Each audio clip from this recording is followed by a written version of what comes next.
Singapore, the center of Asian crypto wealth, is ready for a reset. A fintech hub turned early crypto adopter, Singapore raised billions through ICOs, queue parties on yachts and at luxury villas. But after the collapse of homegrown crypto darlings Terraform Labs and Three Arrows Capital, the no. To spot in CoinDesk's Crypto Hubs 2023 is searching for the right regulatory balance to encourage crypto without getting burned again. Known for governmental efficiency, the city-state of Singapore scored highest overall for the three measures it could control. Regulatory structure 35% of the total score and included in the drivers category, digital infrastructure 12% and ease of doing business 10%, which are both part of the enablers category. That was enough to be firmly ensconced in second place despite middling scores for quality of life, due to a very high cost of living, and per capita crypto jobs, companies and events which comprise the opportunities category. For more on the criteria and how we weighted them, see how we ranked CoinDesk's Crypto Hubs 2023, our methodology. Despite the crypto industry's well-earned reputation as the Wild West, crypto founders tend to prioritize predictability and clear regulations when shopping for a place to incorporate. That's why the well-regulated, efficiently governed city-state of Singapore hosts the headquarters or satellites of some of the biggest brands in crypto, including Binance, Coinbase, and Crypto.com.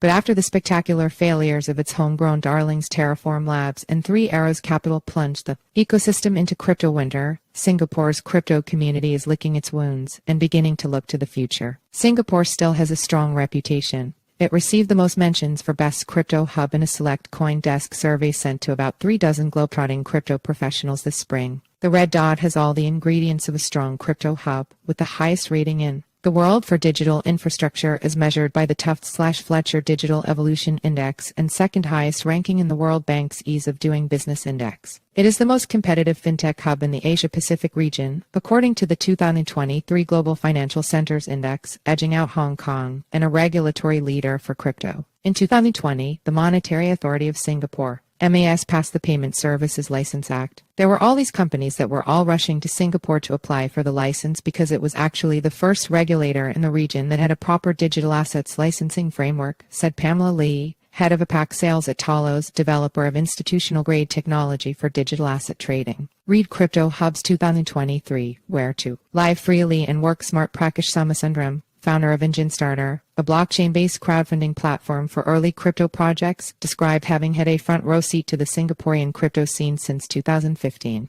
In the early days when it came to crypto, from a regulatory perspective, it was very pro. So this is where a lot of crypto influencers moved their capital, Somasundram said. And with no capital gains tax, it is an ideal place for the crypto affluent to actually come here. A highly educated workforce and institutional fintech know-how have been a potent mix for Singapore. Among the first initial coin offerings ICO were Singaporean startups such as cryptocurrency payment platform 10x, which raised $43 million in just 7 minutes in 2017. That year, Singapore even surpassed the US. With $1.5 billion versus $1.2 billion in ICO funding, an astounding amount for a locale that is roughly the landmass of New York City, with just 2/3 of the population. Until the current crypto winter, Singapore was a magnet for a stereotypically brash strain of crypto celebrity culture and lifestyle. That world centered on the wealthy enclave of Sentosa Island, which Somasundram calls Crypto Island. Sentosa is the only place in the city-state where foreigners can own property and wealthy expats have flooded in. Sentosa's inhabitants have included Chinpeng CZ Zhao, founder and CEO of Binance, and crypto thought leader and U.S. investor Balaji Srinivasan. Back then, crypto meetups, conferences, and events were held in villas or even on yachts, Somasundram said. Sooner than later, CZ and Balaji moved on, though. Jiling Chen, founder and CEO of staking access startup RockX, his second crypto startup in Singapore, said that his view of the local crypto community is decidedly different from a luxury island for conspicuous billionaires. He describes a racially and gender-diverse community, one that has diversified its cryptocurrency ecosystem as well.